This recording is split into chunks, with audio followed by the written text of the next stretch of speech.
Welcome to Arts Express. This is Prairie Miller, and on the show. We did it, gang! We pulled it off! A family reunion at Disney! I don't know about you guys, the first thing I'm gonna do is I'm gonna ride that haunted elevator thingy. It drops you straight down!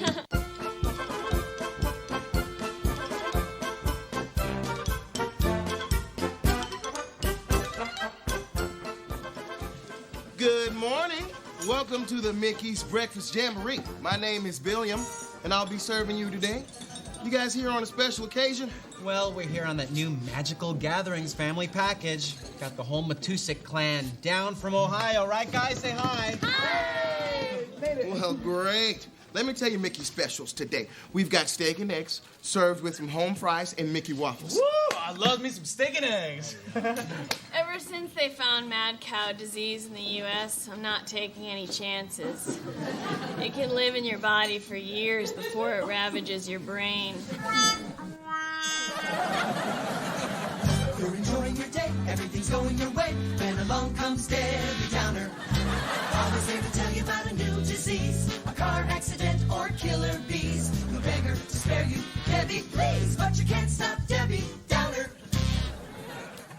What in the hot hell is wrong with you? What made you like this? I'm asking, seriously.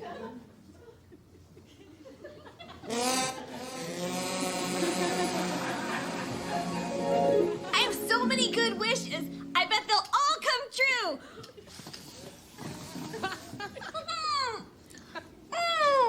Yum! I love cake.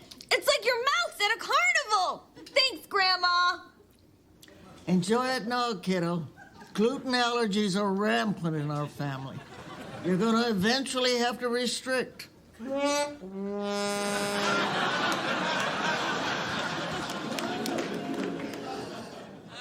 my apple didn't fall far from the tree. Hey, where are you guys going? No, you can't stop Debbie Downer.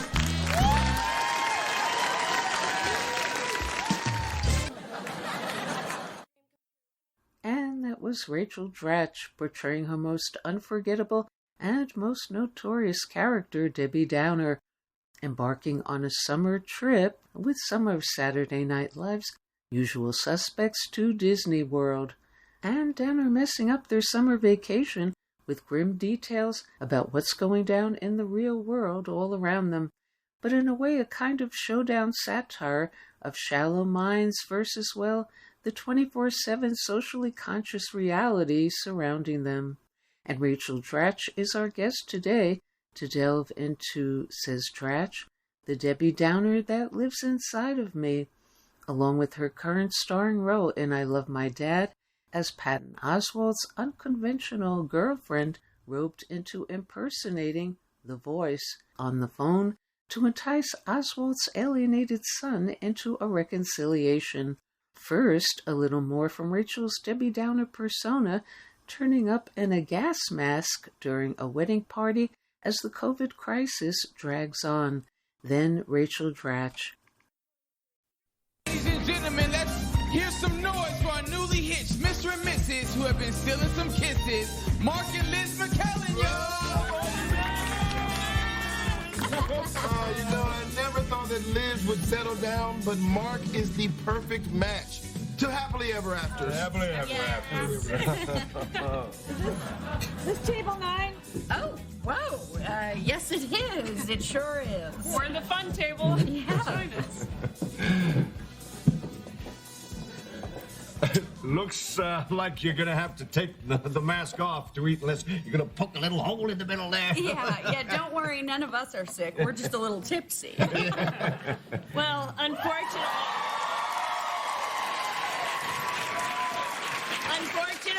with COVID-19, you can display no symptoms and still be wildly contagious. Hi, I'm Debbie.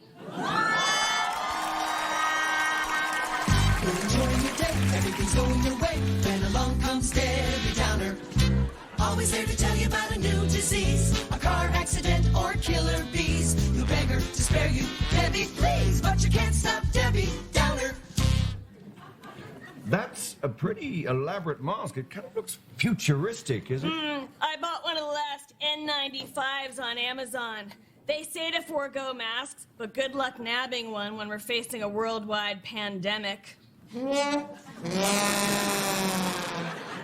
I'm sure we're all going to be okay. So, Debbie, maybe we should introduce ourselves. Oh, yeah. Table 9. Table 9.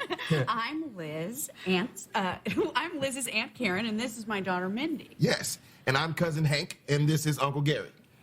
And why are you here? Hey.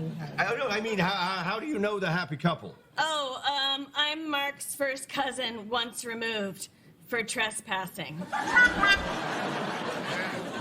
How about a little drink? Maybe that'll, loosen you up a little? Oh, I don't want to drink too much. Last time I drank, I was almost Me Too'd. Oh, that's terrible. Did someone take advantage of you? Now, why would you delve? I was on one of those just lunch dates and choked on a crouton. My date had to give me the Heimlich. He clearly thought the bottom of my rib cage was much higher. Hashtag not buying it. Question. Do we have to stay at our assigned tables? Yeah, Debbie, why don't you go say hi to the bride and groom? Oh, okay.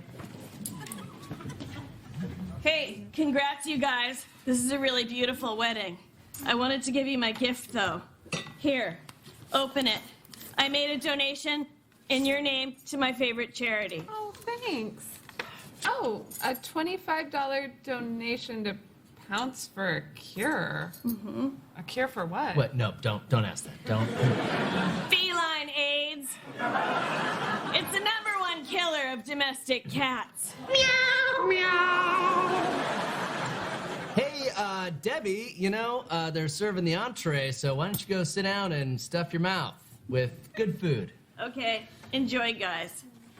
Yes. Oh, I'm ready for my beef. Yeah, these mashed potatoes look like heaven. After we eat, I vote we get a line dance. Oh, yeah. Hey, speaking of voting, how do you guys feel about Trump?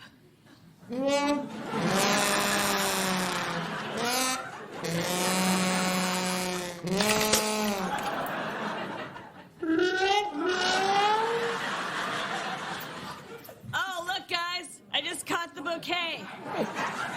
You know who else loves flowers? Honeybees. Too bad they're on their way out.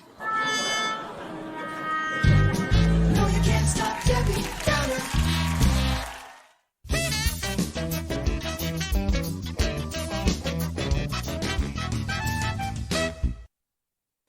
Hi. Hi, welcome to the show, Rachel. Thank you. Now, which of your many characters on Saturday Night Live as Debbie Downer or anywhere else would you say you feel closest to, and why? Ooh, wow, that's getting deep. Well, I mean, the one, there's a Debbie Downer that lives inside of me. So I guess, Debbie Downer sort of came about, well, a long story of how it came about, but one of the aspects of Debbie Downer is that's like me, and someone's like, oh, it's really nice out today, and I'm thinking yeah, because of climate change, that kind of thing. So that's like a little voice in my head. And then that's the one people seem to sort of approach me about the most, and most people come up and they say oh my gosh, that's my sister, or that's my mom, or whatever. And then I like doing the Boston character just because that's where I'm from, and so that was always I could just flip into that in a second. So those are probably my faves. And would you say Saturday Night Live has changed your life? And if so, how? Oh, yes. Well, I mean, it kind of puts you on the map, whatever, comedically speaking, I don't know. Yeah, it's definitely the big break. It doesn't get any more big breaky than that. So, definitely changed my life. And not only that, it was, it definitely had a lot of pinch me moments while I was on the show, and because I grew up watching it, and you never imagined you'd actually be on it. So, yeah. Now, Rachel, what led you to want to come on board and play Erica in I Love My Dad? Oh well, I was really riveted by just the script itself. Even if I wasn't a part of it, I just sometimes you get sent scripts, and this one was a real page turner because I was really into this whole psychological dynamics of the whole thing. And then in terms of Erica, I love that the whole tone of the script and of this character was both comedic and grounded in reality. And Erica is a character who has like a lot of sort of dichotomies to her. Like she's kind of a tough broad in a way, which is a part I don't usually play, but then also she's sort of vulnerable too. And so I just like that I could see how I could get laughs with it, but also I was attracted to something that I don't often do, like playing someone a little more real. And what was it like having Patton Oswalt as your weird boyfriend in the movie? Oh, well, we had actually played a couple together years ago on King of Queens for a number of episodes. I was his dorky girlfriend, so that was like obviously a very different tone. But you know, you could always count on Patton to be this just so knowledgeable about what choice to make comically. So so it was really fun working with him on this in a whole different tone, and especially in the scene where he's sort of coaching me on what to say to like this phone prank thing that he has me involved in. That was really fun because he was getting just more and more frantic, but he had to be quiet so the person on the phone couldn't hear. So that was a really fun thing to do on camera. And if you were making a movie, I Love My Dad, what would you include on the subject? If I were making a movie called I Love My Dad, what would I include in it? Like my own dad? Yeah. Oh my gosh. Well, I mean, my dad, he passed away 5 years ago, but he was like the funniest guy in the room, and he was not an actor, but he really influenced my comedy. So, you know, he's like my first comedy teacher, basically. So I don't know what the movie would be, but he was the funniest radiologist you'll ever meet. And how much would you say you are Debbie Downer in real life or not? Well, there is definitely a Debbie Downer that lives inside of me. And I think I often censor myself, like what I want to say, so that I'm not Debbie Downer. But I do read a lot of dour news, and then I have nowhere to put it. So I guess that's how this character came about. Yeah. And what can you say about Saturday Night Live and its impact on your life? Oh my gosh. Well, I mean, SNL is like the comedian's dream job, especially sketch and improv. So, I mean, I still have to pinch myself I was even on it. And its impact on my life is like, once you're on SNL, you know, you're kind of in the tribe, sort of. So, I mean, it definitely doesn't guarantee like a skyrocket career for every single person. But it's, you know, to say that I was on SNL and like you have this sort of same language, comedy language with everyone that was on it. So I'm still in really good touch with a lot of people that were on it. And we all kind of like cast each other and work together. And it's sort of this club for life that I'm so grateful I got to be in. And Rachel, as a comedian, have you felt affected by cancel culture and what you want to say as a comedian? And after what happened to Chris Rock and now Dave Chappelle on stage, do you fear for yourself in that regard as a performer and especially as a woman? I don't feel like I have per se. Like, I think that probably affects stand-ups a lot more who are out there, you know, having to walk a line that maybe they didn't have to walk before, or maybe think differently about, you know, what is comedy, what's offensive. Like, but that's a whole thing that as a sketch person, I haven't really had to involve myself. I don't know. I guess I just don't really think in those terms because, I mean, yeah, I don't know. I guess I just associate that very much with stand-ups, or I guess people that are creating shows. But just for me to, like, play a part, and then, like, I write really goofy things. Like, the last thing I wrote was with On a Gas Star. We did this parody of a Hallmark Christmas movie. So it wasn't like we're going to get canceled for parody of a Hallmark Christmas movie. And what can you say about what you'll be up to in Spider-Man Across the Spider-Verse, and what led you to go for playing the principal? Oh, well, I mean, that was one of those, like, out of the blue, oh my God, you get this phone call, you're going to be in Spider-Verse. That was just, like, amazing. And it really scored me points with my 11-year-old. It's probably the thing he's most excited about. But yeah, that was, you know, I saw the first one, and to be involved in the movie is really cool. So I did the voice like last summer, and then I got to see the animation of it, and it's really funny because they kind of made her look a little bit like me, and I didn't expect that, but it's really funny to see. So the scene itself has a lot of comedy to it. So I just felt really lucky to wedge some comedy in there, and in a movie you might not, expect to be haha funny. Yeah. And any last word on I Love My Dad? That I got to see it at the South by Southwest Festival, and I hadn't been in a movie theater in a really long time because of the pandemic, and it was so fun to see with the crowd. It was almost like being on a roller coaster with a group, because like with every moment of the lives that beget other lives and the uncomfortable situations, everything, it was almost like the whole audience was going like no, like all together. So, and then breaking out into laughter. So that was a fun aspect of it. Okay, thanks, Rachel, for calling in. All right, thank you.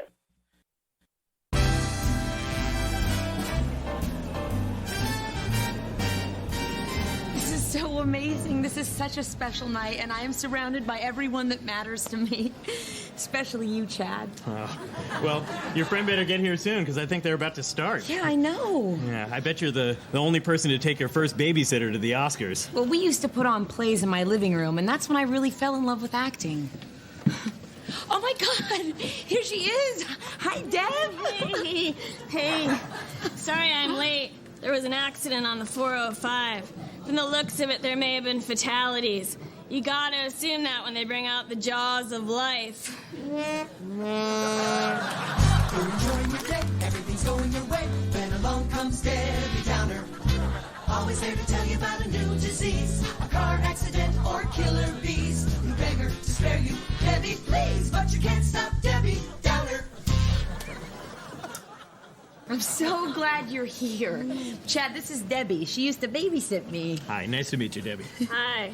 Wow, Hillary, you really look like a movie star. Oh, you look nice, too. Yeah, it's hard to find dresses that hang right on my frame. Way to go, scoliosis. So you got the speech ready, Hillary? You better be thanking us. Oh, come on, guys. Ooh, check out the diamonds. Oh, Harry Winston. Yeah, just think, one of those diamonds could probably pay to rebuild countless homes destroyed by the tsunami.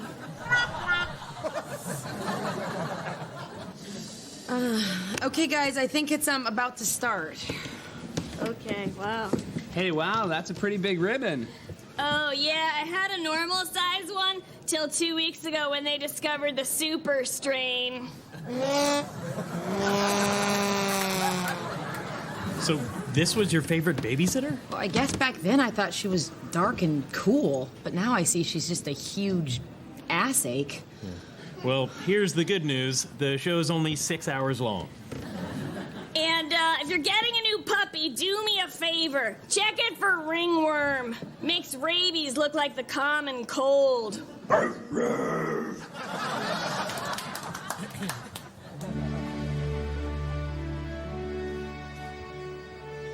Boy, that was my favorite part of the night. Honoring those we lost this year. Sad thing is, most of those deaths were preventable. Why doesn't she just shut it? Coming up next, the Oscar for Best Actress. I can't take it anymore. You know what, Debbie? You're a nightmare. This was supposed to be one of the best nights of my life, and all you've done is talk about death, tragedy, and the fact your fancy shoes are aggravating your planter's warts. Don't blame me. Blame the pool area at the La Quinta Inn. I don't even want to find out who wins. I'm getting a drink. Looks like it's just you and me. Well, nice going, Debbie. Now there's no way I'm going to get thanked. Again. Sorry, guys. I can't make it to the after party. Finger foods do a real number on my GI tract.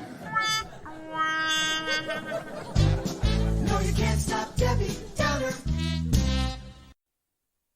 And I Love My Dad is out now in release. And next up on the show, Banned Online, broadcast on Arts Express. While we're on the subject of impersonations, it seems that those Russian pranksters, Vovan and Lexus, have been at it again.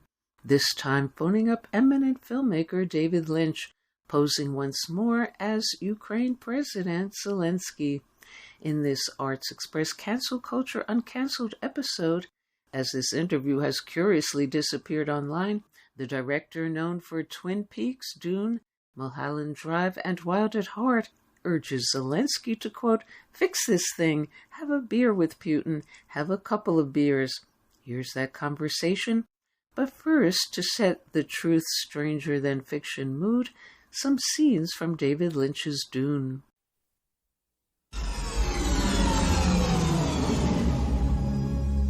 A beginning is a very delicate time. Know then that it is the year 10,191. In this time, the most precious substance in the universe is the spice melange. The spice extends life.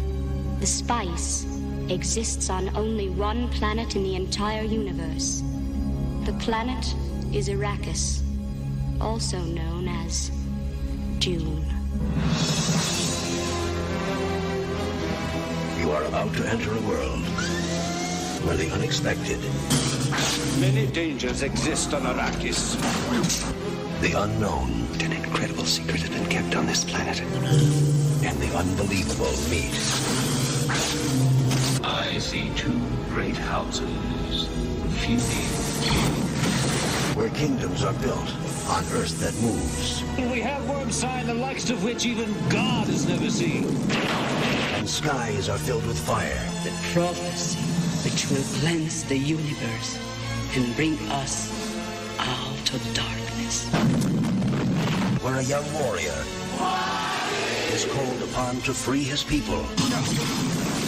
A world that holds creation's greatest treasure. He who controls the spice controls the universe.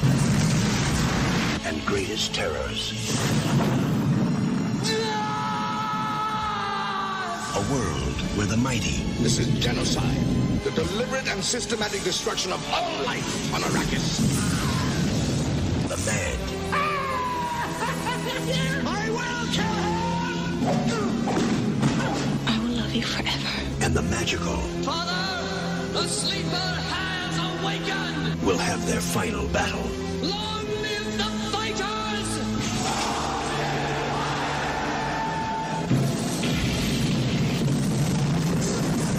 Do not show the slightest pity or mercy!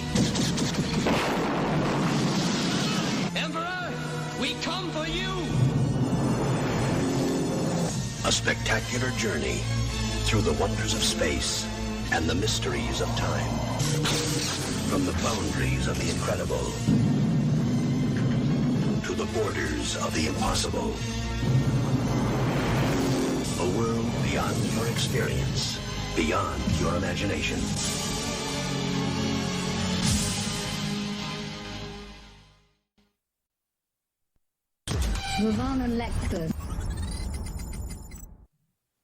It's my pleasure, President Zelensky, and I'm very happy to be talking to you. And my job today is to tell you about the peace creating groups that I wrote to you about, and to encourage you to support a peace creating group for Ukraine. It's time for peace. And the technologies for real peace exist. We got to take advantage of them and establish these peace creating groups. For Ukraine, a population of 44 million, all you need is the square root of 1%, which is about 700 peace creating experts practicing these technologies day in and day out on a permanent basis, and it will bring and establish and keep peace for Ukraine. The technologies for peace, believe it or not, are way more powerful than the technologies for war and killing. This field within, non-relative absolute. There's the field of relativity, and underlying that is non-relative absolute. This field within, the field of being, of pure bliss consciousness, a field of peace can be enlivened and affect the whole world with peace, happiness, universal love. People don't, when you enliven this, people don't want to hurt one another. They want to be friends. They want to zoom forward and solve the problems of the world. Concentrate on peace, concentrate on ending this war, and then on peace, permanent peace after. Ravana Lexus. So, should I talk to Putin directly to make this agreement? Yes, you should talk to him directly. Mm-hmm. You should talk to him directly. Call him up on the phone. Have a virtual dinner with him and talk about things and get real. This is ridiculous. Wherever there is problems, he has something he wants, you have something you want. You talk about it over a virtual dinner and fix this thing. So you think I should to have a beer with him or what? Yes, have a beer with him. Okay. You know, have a couple of beers. Ravana Lexus. You could talk to President Putin about that. Having your beer, maybe some food, and talk about these things and realize that both of you are human beings. But you know that you have met with my colleague, Pyotr Poroshenko. So yes, I met with him. Did you drink something with him? I drank a coffee, I believe I drank a coffee with him. Okay. I think that he's an alcoholic. I didn't have time to drink any alcohol with him. It's sad. It's sad. Stopping it whatever way you can. Talk to Putin and think peace. Think friendship. Think, getting along and helping each other. Ravana Lexus.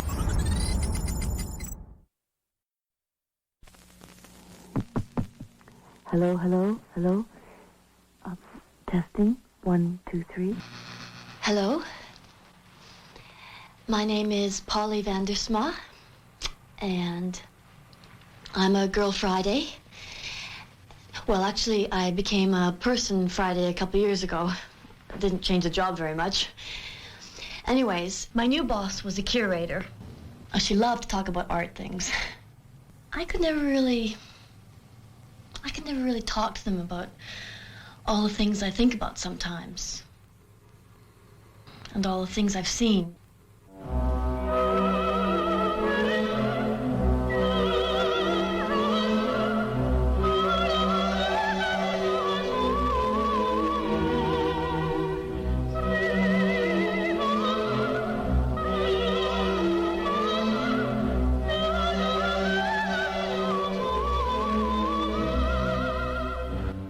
Hello, Arts Express. This is Patricia Rosema, and I'm inviting you to see my first film, I've Heard the Mermaids Singing.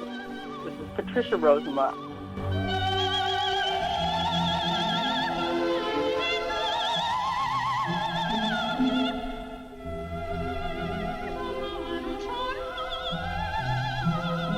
Gosh, sometimes I think my head is like a gas tank.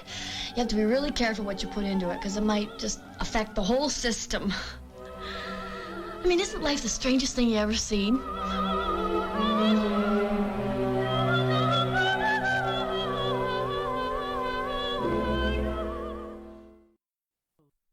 And now in the Arts Express Playhouse, granted, offered up for your listener approval. Stay tuned and all will be revealed. Quote, the answer might just surprise you, or will it? We'll bring you the shocking reveal in just a moment. Hi, this is Jack Shalom. This week I was imagining a radio station that is in dire financial straits, deciding the only way out of its financial difficulties was to take on underwriting sponsorships, like you hear on NPR or PBS. Now, I know that's a completely hypothetical situation. It would never happen at a place like this, Pacifica WBAI. After all, here we have a 60-plus years tradition of not taking commercials. But we understand that there have been some noises being made about accepting underwriting grants. So in the spirit of helpfulness, we've gone ahead and written some copy for some underwriting blurbs for our various shows, and I'd like to offer them up now for your approval. We think they might sound something like this. This has been our weekly environmental news show, Ecologic, brought to you by an underwriting grant from Carl's Crop Dusters, promising you blue skies every morning. And if you don't like blue skies, we can make them brown, orange, gold, or even nuclear fission purple. The possibilities are endless. And don't forget to ask Carl for a complimentary ride in the Duster after the first 25 sprayings. Or maybe this. You've been listening to Radio Gag, Gays Against Guns, brought to you by your local Chick-fil-A. We promise our LGBTQ plus listeners that they'll take care of you, all right. They'll take care of you. Well, and also let's not forget Democracy Now! This portion of the show is sponsored by Liz Cheney's Hobby Hut off the side of a side road somewhere in the Iraqi desert. Or, Welcome to Law and Order, your weekly report on the nation's justice system, brought to you by the good folks at Jerry's Jailbirds for all your law enforcement fashion needs. Whether it's a bulletproof, shatter-resistant helmet, a shiny sheriff's badge, or a gun holster colored puce for that new AR-15 you've just picked up, Jerry's Jailbirds has got you covered. And I'm certainly looking forward to Building Bridges, your weekly labor report, made possible by a grant from the Atlantic Avenue Starbucks. Starbucks, the coffee that you can't resist. In fact, you better not resist or you'll be fired. Or, as we move forward through the schedule, up next, Black Agenda Report will be brought to you by Klaus's Tiki Torch Emporium. Their 20-foot torches are guaranteed to light your fire and so much more, serving your front garden burning needs since 1863. And be sure to visit our linens department, where we run our never-ending white sales. Now, I know some will say that such conflicts of interest don't have to be inevitable with careful oversight and planning. In fact, to discourage any sponsor censorship of the programs, there will be a strict wall erected between the advertising and editorial departments. And that wall will be brought to you by a generous grant from the nonpartisan Trump-Biden Immigrant Wall Construction Corporation. And to further ensure transparency, oversight will be provided by a charitable donation from Google, earmarked for the complete surveillance of all transactions that occur on site. And in continuing good news, Google has offered to keep track of all member information for the station. Now, you might say that this is a bit of an exaggeration. After all, couldn't we just put in a clause that would eliminate such corporations from giving money that would influence the programming? And the answer is no. And I'd tell you the reason for that, but you'll have to wait for a few moments because I have to do a sponsor ID. Arts Express is brought to you by Sam's Organic Fish Shack. Remember, if it smells fishy, it's Sam's. Okay, I'm back. Where was I? Oh, yes, underwriting. So here's the thing. If you have a clause in the sponsorship contracts that the proposed business cannot be anti-labor, which sounds like a good thing to have, well, then you're effectively limiting all businesses. Because if there's anything we've learned from Capitalism 101, it's that all privately owned businesses that employ workers are inherently anti-labor. They have to exploit labor in order to make a profit. Even the nicest guy in the world who runs a pizza shop with a couple of helpers is making profit off the workers' labor. If they've got enough excess money to advertise, guess where that money is coming from? Workers. So does that mean we can never take donations from wealthy donors? Well, you can, But a reliance on wealthy donors very soon gets a station in trouble. That money becomes salaries and annual programs, which need to be fed every year with yet more rich people money if they are not to collapse. And before you know it, it's the rich people calling the shots. So how does a listener-sponsored station survive? The answer just might surprise you. Or will it? We'll bring you the shocking reveal in just a moment. But first, a word from our underwriter. Hello, Arts Express listeners. This is Harry from Harry's Bagel Hole, the restaurant that gives you the whole schmear. For a limited time only, as a special promotion for Arts Express listeners, Harry's Bagel Hole is offering a dozen bagel holes for the price of 11.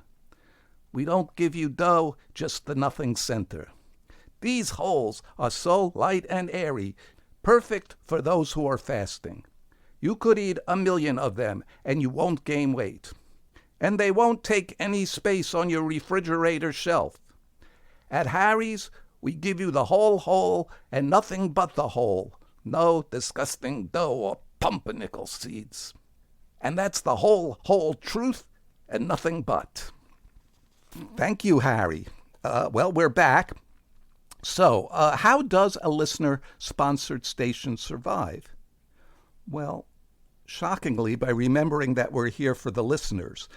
The people who give you money are the people that any station is going to prioritize and whose needs are put first. This is just the way the world works. If you seek money from businesses, that is whose needs will be prioritized. If you seek to gain money and donations from rich people, that is whose needs the station will prioritize. If you seek money from listeners, then those people are those whose needs the stations will prioritize. People will pay for something that serves them. It's not easy, but it can be done.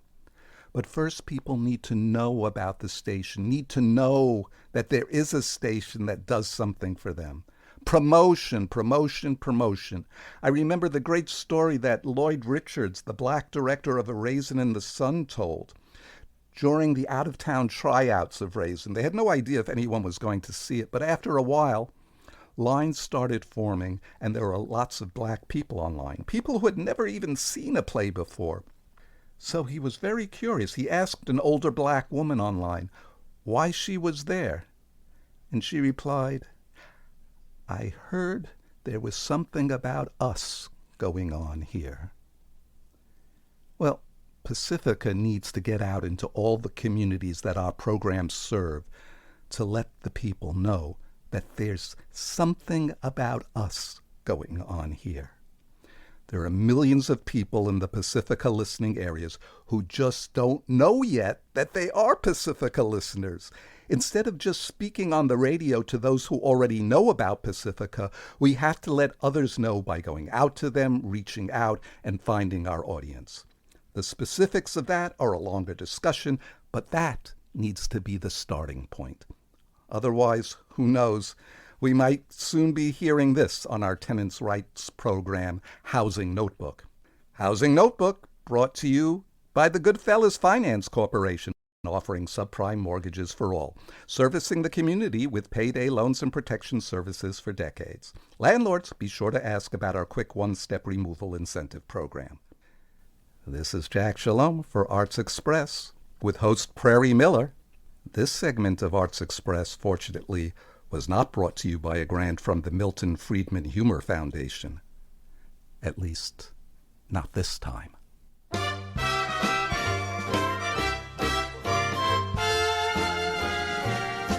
Selling out is easy to do. It's not so hard to find a buyer for you. When money talks, you're under its spell. Ah, but what do you have when there's nothing left to sell? And we'll go out now on Arts Express with Roe on the Global Television Beat. Mrs. Marvel, politicizing the multiverse and rendering it asunder. The Disney Muslim Girl superhero series, quote, caught up in the studio's commodified seriality, channeling Asian hate crimes, Hillary Clinton, James Bond, and Homeland Security.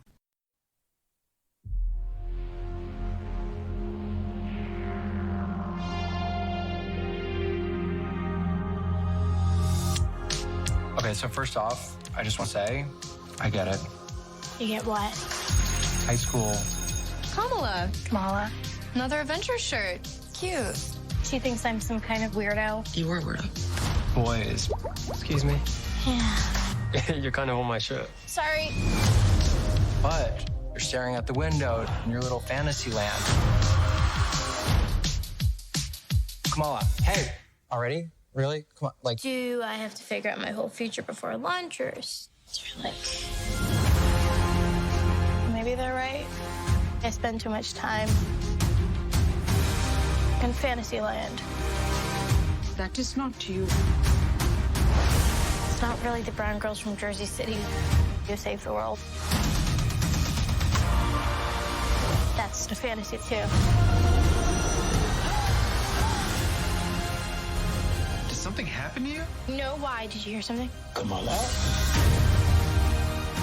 What does it feel like? Cosmic. I always thought I wanted this kind of life, but I never imagined any of this. Do you even know what you are?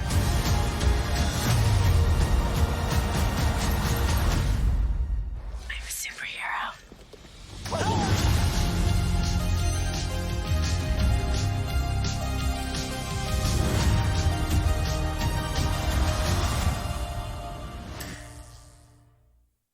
This is Broke on the Global Television Beat, Breaking Glass. Today's episode, Ms. Marvel, politicizing the multiverse and rendering it asunder. There are two groups that the recently concluded Disney Plus series Ms. Marvel may have turned off initially, but who should follow this groundbreaking series through to its end to understand its transformational and liberatory potential.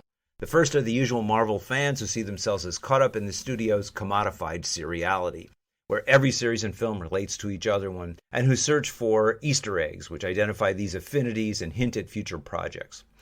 They will find this series adds a social dimension to the studio's offerings, correcting past semi-colonial productions, i.e. the much-praised Moon Knight, and illustrating how the Phase 4 multiverse can be used not just to hook fans through its interminable complexity, Loki, but also through its ability to tell historical truths. In this case, its revelation of the sadness and horror of the British partition of India, marking Hindus and Muslims as enemies in the creation of Pakistan.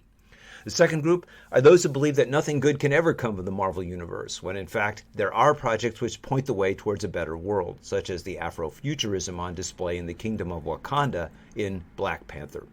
To that, we can add episode 6 of Ms. Marvel and the weight of the series itself, which is, in slightly veiled form, the history of American persecution of Muslim peoples and neighborhoods post 9/11, and a recounting of the resilience of those communities in fighting back. Ms. Marvel starts out as just the usual plug for the Marvel Universe with the American teen Kamala Khan, charmingly underplayed by Iman Vellani, part of a lovingly detailed South Asian Muslim community in Jersey City, who adores the Carol Danvers Captain Marvel superhero and sneaks away from her controlling Indian-Pakistani parents to go to Avengers Con. Here, her powers are revealed, flowing from a bangle, a magic bracelet, a gift from her grandmother in Pakistan. On a rooftop afterwards, she despairs of ever becoming like her idol because it's not brown girls from Jersey City who save the world, pointing up not only the dominance of whiteness, but also of the rich, such as the defense industry entrepreneur Tony Stark, or Iron Man, in the superhero genre. Elsewhere, Kamala's best friend, Nakia, Yasmin Fletcher, runs for and is elected to the board of the local mosque. Her traditional Muslim attire is complicated by her contemporary feminist approach to power sharing and her up-to-date grasp of popular culture. The character, in the words of one of the series' creators, breaks a lot of the stereotypes for hijab girls. The opening episodes are replete with the sights and sounds of Muslim culture, both traditional and Americanized, as Kamala, with her new superpowers, saves a boy from falling at an Eid el-Adha, the Muslim holy day of sacrifice and giving to the poor celebration. And Kamala's brother's wedding features a fabulous Bollywood dance number. Kamala herself dances around the house after meeting a dashing Muslim boy to Ronnie Spector's Be My Baby. A series written and directed and produced by an ensemble of American and British, Asian and South Asian artists led by series creator Bisha K. Ali, then takes a dramatic turn at the midpoint as Kamala and her family are called to Karachi by her grandmother to explain her powers and a mysterious 1940s train that appears to Kamala and seems to be a part of the typical Marvel time warp multidimensional world. The series at first highlights wealthy upper-class Pakistan and takes on the look of crazy rich Asians, but a more ground-level market scene and the introduction of a more working-class group, the Red Daggers, who battle the supervillains, the clandestines, who appear from another dimension, writes this path. The series is awash in the sights and smells of the marketplace, although it then indulges in a James Bond-type colonial ravaging of the streets in a superhero-supervillain contest that is oblivious to its actual occupants. More and more American series are now venturing into the developing world with mixed or often negative results and without the grounding of the Pakistani family in Ms. Marvel.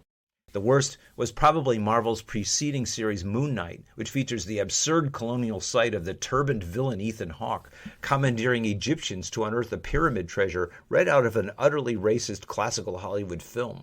And along with that, the schizoid flashback of the otherwise spectacularly written The Old Man, which lionizes a CIA vigilante killer allied with the most regressive elements of Afghani society, the Mujahideen. Much better was the admiring of the Lagos market and the jubilation of the wedding ceremony of the Detroit sock merchant and the Nigerian nurse in the beginning of this season's Bob Hart's Abby Sholem. Ms. Marvel, though, goes each of those one better and points to the way the Marvel multiverse might acquire meaning other than simply as time-shifting graveyard of past Marvel products. As the windup of the current Spider-Man trilogy, Spider-Man No Way Home, brought back the other two Spider-Men from the previous trilogies as well as their foes in what amounted to a 9-film plug for the Marvel catalog.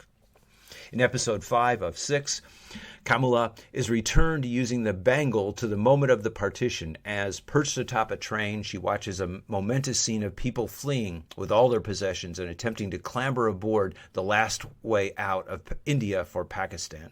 The episode opens with a short documentary explaining the harshness of the British decision to divide the two countries, then flashes back to a story of love between a Muslim woman and a backer of Indian independence that will finish in a tragically tearful moment that Kamala tries to write as the train is departing. And when was the last time you cried at a Marvel film or television show? Never, I reckon. The superhero villain plot is also about a partition, and it echoes the more social historical plot, as the clandestines have been separated from their dimension and home in Noor and are trying to return to it, an event which would destroy the Earth. This is standard Marvel stuff, but the point here is that the series doesn't become obsessed with it. This plot, in fact, ends in episode 5. Instead, the subject of the last episode, where Kamala and her family return to Jersey City, is the attempt to wreak havoc on the community by a government organization which is attempting to capture Kamala. Called the Department of Damage Control, DODC, the agency is clearly a stand-in for the Department of Homeland Security, and its overzealous female persecutor may be a stand-in Hillary Clinton, who boasted about destroying the Muslim country of Libya. The agents in a SWAT squad violate the mosque, which Nakia explains is under surveillance even by the Department of Sanitation. Over 763 attacks on mosques have been reported since 9/11, as just after the attack, hate crimes on Muslims rose, according to the FBI, 1,617%. These attacks were given new life in 2016 by Donald Trump's statement that, "I think Islam hates us." And in fact, the attacks have perhaps only receded as the war on terror gives way to great power conflict between Russia and especially China, and consequently as Asian hate crimes peak. In her battle against the U.S. forces of order, Kamala is given her costume, a big moment in any superhero origin story, sewn by her mother, who then acknowledges her daughter's independence in a way that heals a rift in the mother-daughter relationship. The costume is ablaze with color, reflecting the splendor of Muslim female fashion, much more authentic and bounteous than the fake Captain Marvel costume she had worn at the opening. Her father later explains to her that the name Kamala in Urdu, the family's mother tongue, means marvel, in a way that makes of her something more than just a franchise namesake. Kamala and her cohorts, who form a kind of Nancy Drew or In the Dark group, though far less cynical than those outfits, defeat the SWAT squad through their knowledge of their surroundings, as the squad with their sonic boomers invade and are foiled in the teens' high school. Kamala defeats the legions of federal agents with the community and even the local police cheering her on. Finally, however, she's trapped and about to be captured when the entire community comes together to save her and allow her to escape. This is a truly remarkable series and shows how the various verses, Facebook's Meta and Marvel's Multi, can be a space for an examination of social, cultural, and political fault lines rather than simply a commercial paradise used for advertising and marketing. The credits of the series use a form of animation over documentary shots of Jersey City and Karachi. In the final episode, they, in true Marvel fashion, are followed by a short sequence which hints at how Ms. Marvel, Kamala Khan, will be integrated into the Marvel Universe. It's hoped that that integration might involve a change in that universe so that it becomes something other than a surging, churning machine, and so that Kamala Khan retains her links to her heritage and community, and in so doing helps transform something that has become dry and aridly predictable into something fertile. Dennis Brope is the author of Birth of the Bin, Serial TV and the End of Leisure, and Diary of a Digital Plague Year, Corona Culture, Serial TV, and the Rise of the Streaming Services. He's currently working on a book titled Marvel Studios and Commodified Seriality. And this is Bro on the Global Television Beat, signing off and breaking glass.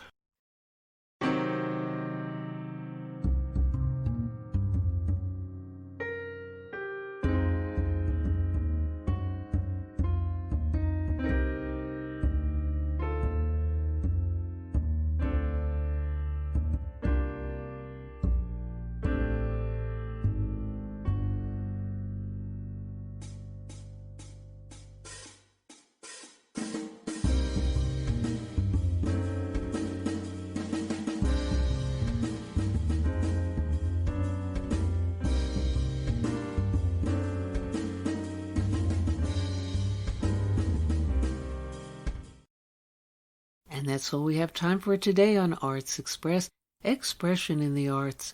And if you'd like to express yourself too, you can write to us at theradiogoddess@gmail.com. Until next time, this is Prairie Miller leaving the station.